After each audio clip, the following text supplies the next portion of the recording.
అన్ని రంగాల పథకాలను అన్ని రద్దు చేసే పరిస్థితికి వచ్చారు.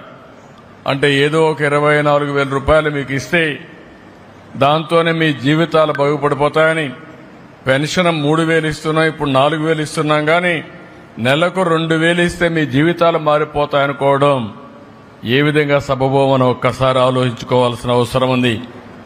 అన్ని పథకాలను రద్దు చేశారు.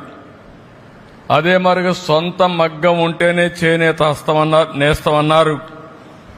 ఆప్కో ద్వారా కొనుగోళ్లు ఆపేసే పరిస్థితికి వచ్చారు. అదే మరి నూలు రంగుపై సబ్సిడీ కూడా ఎత్తేశారు. పావలా వడ్డీ రుణాలు తీసేశారు. ఒక మాటలో చెప్పాలంటే అన్ని రుణాలు రద్దు చేసి మీ పొట్టగొట్టే పరిస్థితికి వచ్చారు. ఈరోజు గడిచిన ప్రభుత్వాన్ని మీరు చూస్తే కార్మికులకి, చేనేత రంగానికి 226 కోట్ల రూపాయలు అప్పు పెట్టే పరిస్థితికి వచ్చారు, బకాయిలు పెట్టే పరిస్థితికి